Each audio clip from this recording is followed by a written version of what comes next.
Boa noite. O convidado de hoje é filho de um benfiquista, mas deixou-se influenciar por um tio e cedo se apaixonou pelo Sporting.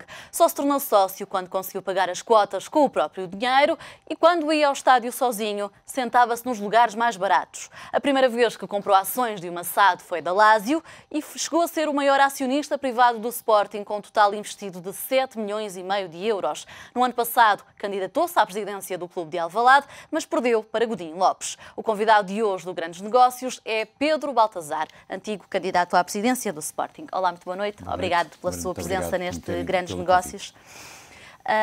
Como eu disse nesta introdução, foi o seu tio que o influenciou a ser do Sporting, mas de alguma forma também foi para marcar uma posição em casa e dizer que era diferente do clube do pai?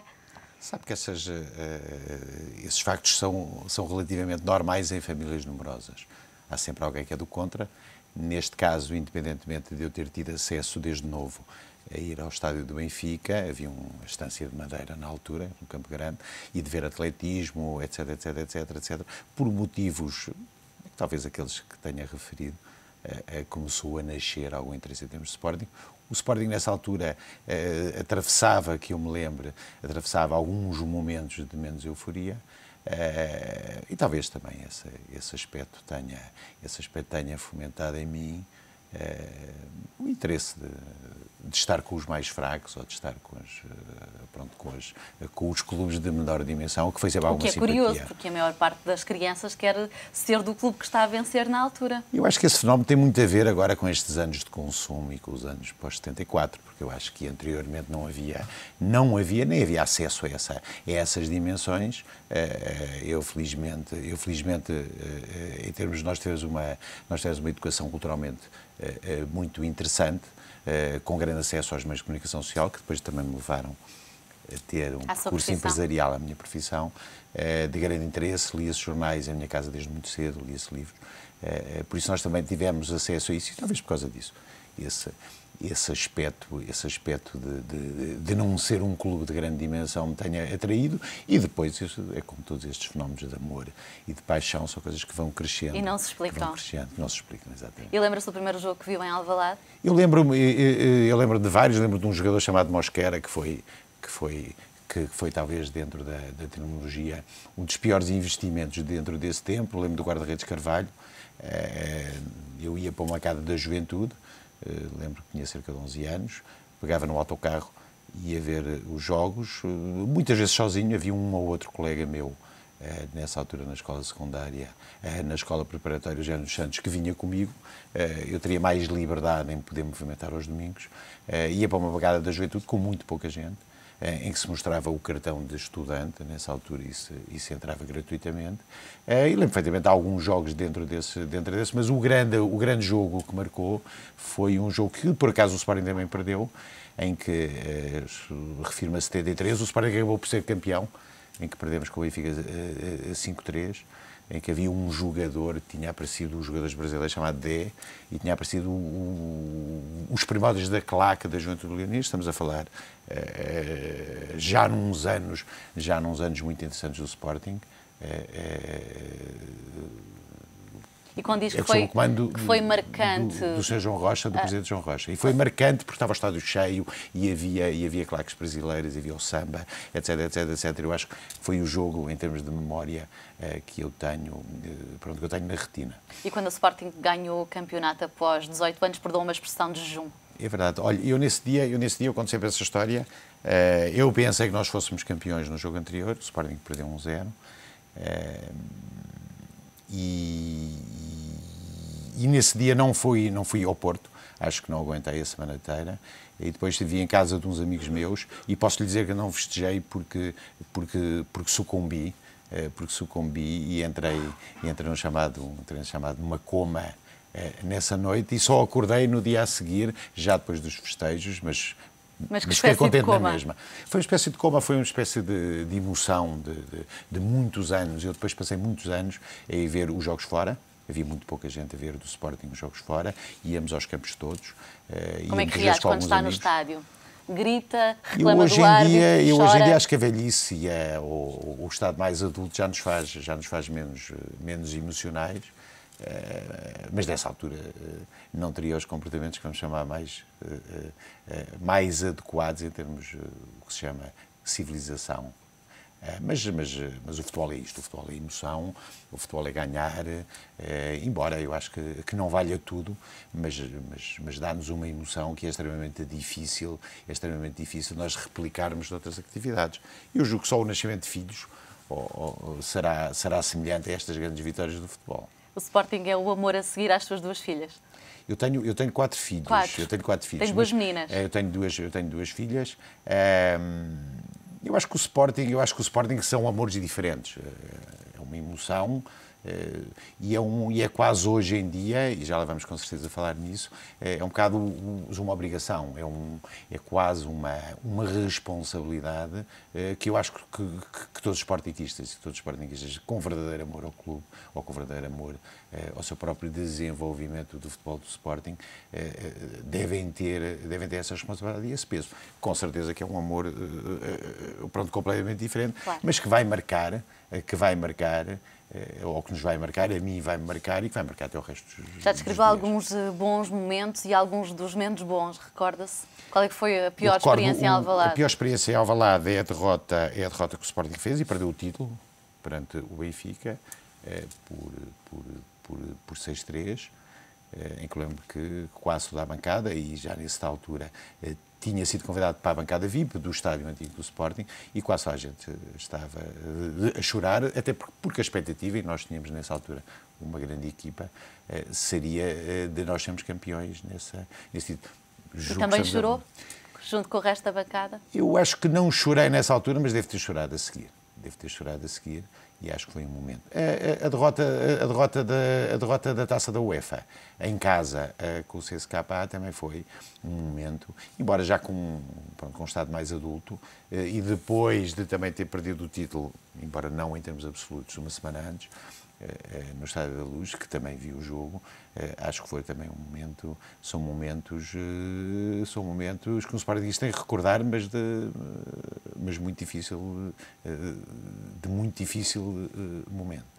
É verdade que paga as cotas a alguns filhos de amigos seus? Eu hoje em dia menos, até porque eu acho que os pais afastaram, mas fiz durante muitos anos, aprendi a ser mais sportinguista com o meu grande amigo Alexandre Patrício Gouveia, a qual eu queria também reafirmar aqui, que fazia isso e que não dizia, e que não sei, não fui eu que lhe disse isso, mas que não dizia isso e que fez isso durante muitos anos e ofereceu, e foi sempre um grande entusiasta do Sporting. Eu segui-lhe também um bocadinho isso e tive e ainda tenho muitos, e hoje... Porque em contrapartida o Pedro começou a pagar as suas próprias cotas só quando teve dinheiro. Porquê? Porque não quis sobrecarregar os seus pais.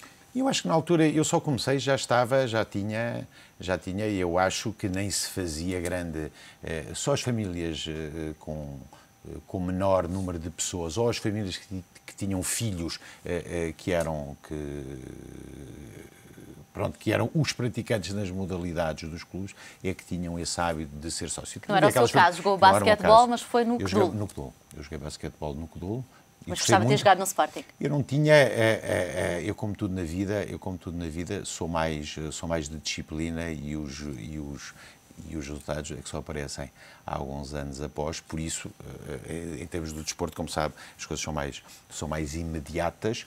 Eu lembro que tentei ir para o Sporting e que não tinha altura, tinha nessa altura, mas não tinha capacidade técnica, e acho que não tinha, até porque foi num tempo de um grande atleta chamado Carlos Lisboa, do basquete, e toda a equipa do Sporting, até aos Junas, era uma equipa extremamente competitiva e boa. Agora, deixe-me dizer-lhe, o pagar cotas, eu hoje tenho um grande brio em ter tido o bom senso de ter começado. Custou muito, porque nessa altura os recursos eram menores e também havia uma cultura mais de poupança na sociedade portuguesa, e isso seria sempre do que há hoje. Do que há hoje, com certeza.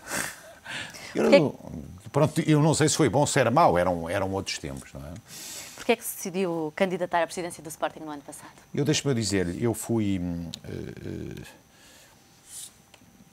eu tive alguma dificuldade, deixa-me dizer, em fazer a campanha. Não estava dentro dos meus planos ter sido candidato. Foi uma experiência única. Que foi uma experiência de ter conhecido os sportinguistas do interior de Portugal, de ter conhecido realidades diferentes. Faz-me lembrar quando eu fui à tropa em 1980, achava que Portugal era Lisboa. Fez o serviço militar em Vendas Novas. Eu fiz o serviço militar em Vendas Novas, ou comecei por fazer em Vendas Novas, depois terminei em Leiria e terminei em Lisboa. A realidade da campanha fez-me ver que há um clube diferente, que é um clube enraizado, até nas cidades do interior, que eu sabia que eram, mas não sabia de uma forma tão emotiva. Eu fui um bocado puxado por um grupo de excelentes sportinguistas, diferentes de quase todo o sistema a qual o Sporting tem vivido nos últimos anos, pessoas que têm profissões e que têm um futuro brilhante, pessoas de uma geração, a maior parte delas, de uma geração abaixo da minha, e depois olhando para os outros candidatos e olhando hoje o chamado projeto do Presidente atual, na realidade pensámos muito bem, e eu fui a pessoa que qual se achou que teria mais perfil ou disponibilidade de tempo ou disponibilidade de recursos para ser o Presidente do Sporting Clube de Portugal. Na altura, uma das promessas que fez, e há pouco conversávamos sobre isto, foi gerir o clube para a bancada e não para a banca. O que é que queria dizer exatamente com isto? Eu queria dizer que aquilo que eu disse também em termos de campanha, que hoje posso reafirmar, embora às vezes se diga coisas em termos de campanha que não são propriamente repetíveis no sentido de atuação, aquilo que eu sempre referi e estava perfeitamente convicto era ou se quebrava um modelo anterior de despesismo, ou seria muito difícil arranjar futuro. Este discurso de gerir para a bancada e não para a banca seria quebrar com o ciclo de dependência ou tentar quebrar esse ciclo de dependência da banca antes de tempo, e tentar, claro, de uma forma civilizada e de uma forma conjunta, arranjar soluções diferentes, chamando os sportinguistas. Hoje em dia... Mas também propôs criar uma bancada low cost, provavelmente a pensar nas pessoas que têm menos recursos. Tem menos recursos. Eu acho que é importante, e o Sporting, vamos chamar, nos últimos anos, anteriores ao novo estádio, que, como sabe, foi em 2003, anterior, os sportinguistas, até pela falta de condições do antigo estádio, teriam abandonado, a seguir ao segundo título do Sporting, depois dos 18 anos, nós tivemos um título 2 anos a seguir, teriam abandonado um bocado o entusiasmo. O fenómeno da televisão no futebol também passou a ser muito elevado, o que fez que era necessário retomar os sportinguistas ao estádio, e até para dar a importância que o Sporting teve nos últimos anos, por isso, muito depois de eu ter entrado como sportinguista, porque nessa altura a intervenção da sociedade do Sporting e a sua dimensão era, na realidade, muito menor do que é hoje, embora tivesse mais intervenção no poder político. Estamos a falar fins da década de 70, princípios da década de 70. Acha que agora, com este aumento do IVA de 6% para 23% nos bilhetes, pode tornar o acesso ao futebol um pouco mais elitista? Eu acho que não. Eu acho que o futebol, há aquela frase que as pessoas têm sempre alguns recursos ou algum dinheiro para ir ao futebol. Eu acho que isso é verdade. Acho que os bilhetes de futebol, como todos dizer que nós sabemos, não paga nem um quarto do espetáculo.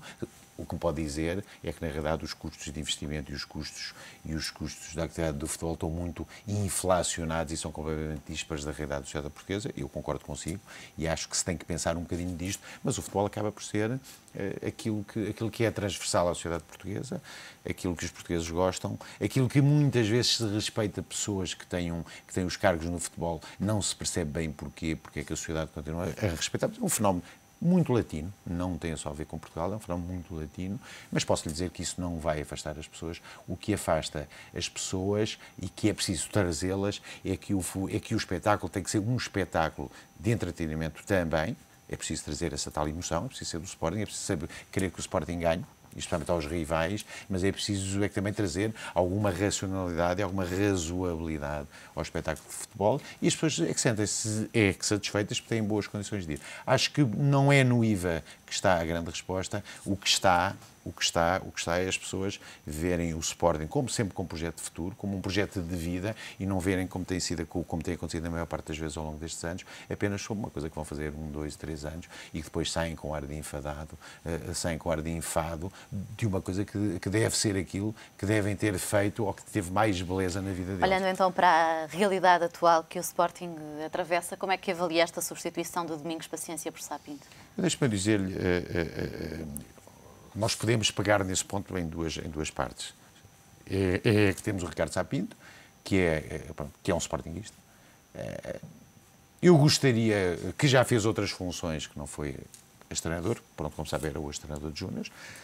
Acho que se reunir bem, escolheu a sua própria equipa, acho que foi muito rápido, poderá ter um potencial brilhante ao longo da carreira de treinador. Porque é por trás de uma garra, porque é do Sporting. Acha que o seu treinador Zico teria sido uma opção mais eu posso lhe dizer que a escolha de início do treinador Zico não foi feita por mim. Nós teríamos uma outra solução também, mas posso lhe dizer que o Zico teria sido uma opção muito mais válida do que o Domingos Paciência.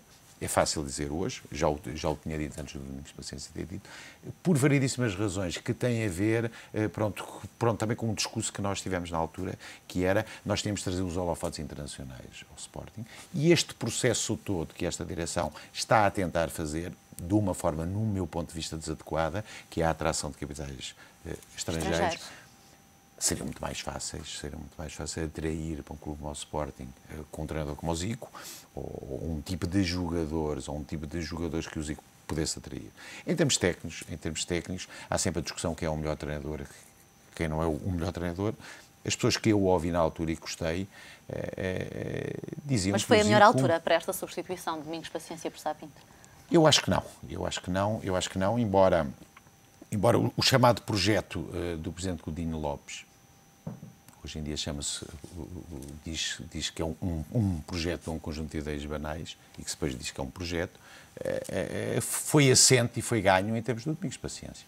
Pronto, como tal, e o Clube Sporting, normalmente, as pessoas que são responsáveis, gerem de uma forma mais civilizada e mais racional. Teoricamente, mesmo que a opção fosse a saída do Domingos Paciência, acho que ela deveria ter sido feita no fim da época.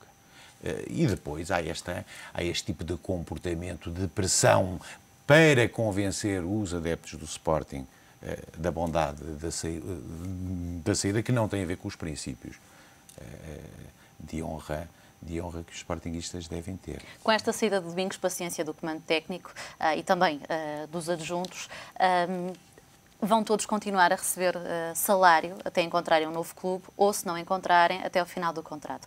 Para além disso, que na prática acabam por ser de salários de 2 treinadores principais e dos adjuntos, soma-se ainda a entrada de Jorge Castelo, ex-treinador do Belenenses. E eu prefiro, que é um ex-jogador. Tudo isto é um peso acrescido para as contas do clube? Deixa-me dizer, um dos grandes problemas que o futebol português ao longo das épocas teve foi, e eu percebi isso quando comecei a investir, eu posso lhe dizer que sem saber, nós tornámos o maior investidor privado, embora com uma quantia relativamente pequena, há 13, 14 anos, e depois fui reforçando ao longo do tempo até chegar a esse número. Dos 7,5%. Que referiu, aí de uma forma mais racional e já englobado num projeto de futuro. Eu posso lhe dizer que percebi que não estava, que os moldes empresariais a quais eu sigo na minha vida de dia a dia, iriam chocar em termos de futebol. Porque eu posso lhe dizer, logo nós levantámos, o Sporting nessa altura levantou 2 milhões de contos, que seria o que foi 2 milhões de contos, não sei, estamos a falar em 93, e eles foram gastos no próprio dia, foram gastos 2,5 milhões num jogador que se veio a revelar aquilo que nós chamamos como a Mosquera, um barrete.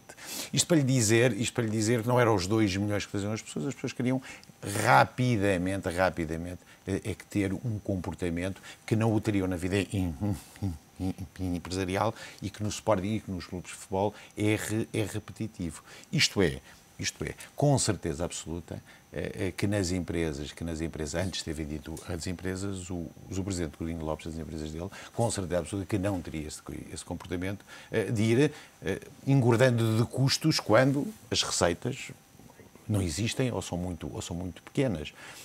Pronto, como tal, este é o fenómeno. Poderia ter sido negociado de outra maneira, na sua opinião? Eu acho, olha, deixa-me dizer que o Presidente Godinho Lopes, nesse aspecto, está a gerir para a bancada, no mau sentido, usando o meu coisa, em vez de para a banca. Isto é, está a gerir em prol daquilo que ele acha que é a própria sobrevivência das suas ideias banais, aquilo que ele chama projeto, e tentar que ele estique o mais tempo possível. Até porque é uma aposta de vida, Até porque não se percebe passado um ano, e eu fiz sempre essa crítica em termos da campanha, e deixe-me só terminar a minha ideia, de depois também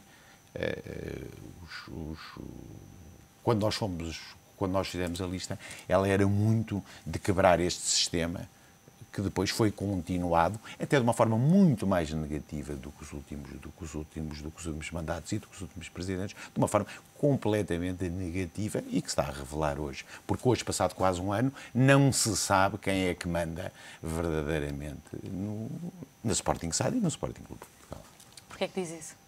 Porque não se sabe, quer dizer, porque já houve saídas, porque eu posso lhe dizer que estava convicto, e não lhe vou dizer porque que na segunda-feira de manhã, antes do Domingos Paciência ter sido suspenso, eu acho que o Presidente não teria em mente esse despedimento. Acha que não foi por vontade do Presidente do Sporting? Eu acho que foi por vontade, mas foi por um conjunto de fatores que o influenciaram essa vontade. Lembre-se que um Presidente que não tem uma ligação total ao futebol, que não teve na bancada da juventude quando era novo, embora isso também não... E que influências serão essas? As influências serão das pessoas que têm o projeto do futebol, será o caso do Dr. Luís Duque, que lhe fazem alguma influência disso. Agora, deixe-me também dizer-lhe uma coisa que eu também, e não sendo totalmente crítico nisso, eu acho que o Sporting, seja SAD ou seja o clube, só tem uma solução: chegar ao terceiro lugar. E chegar ao terceiro lugar não chega. Tem que chegar ao terceiro lugar e depois tem que garantir a sua presença na fase de grupos da Liga dos Campeões. É a única forma de se pensar em ter algum investimento externo, ou algum investimento interno, de instituições não ligadas hoje ao universo do Sporting. Mas acha que ainda é possível essa qualificação? É perfeitamente possível. Posso-lhe dizer que seria muito difícil com o Domingos Paciência. Mas também não quer dizer que seja possível com o Ricardo Sá Pinto. Mas tendo em conta o atual lugar do Sporting na tabela classificativa, que está em 4º lugar, com 35 pontos, os mesmos pontos do Marítimo, que está em 5º lugar, como é que acha que tem corrido esta temporada? Eu acho que esta temporada ainda tem corrido muito pior do que a temporada passada. Claro que os jogadores eram novos, mas entrou-se em algum clima de euforia com as 10 vitórias seguidas. Acho que nós temos hoje melhores ativos em termos de futuro, que também foram investidos algum dinheiro, talvez um dinheiro que não exista, que nos vai dar grande dificuldade em termos de gestão futura. Agora, em termos absolutos, esta carreira tem sido, até agora desastrosa. Pedro Baltazar, já vamos olhar em mais detalhe para a gestão do Sporting na segunda parte deste Grandes Negócios. Vamos interromper para um curto intervalo, voltamos já a seguir. Volte connosco também. Até já.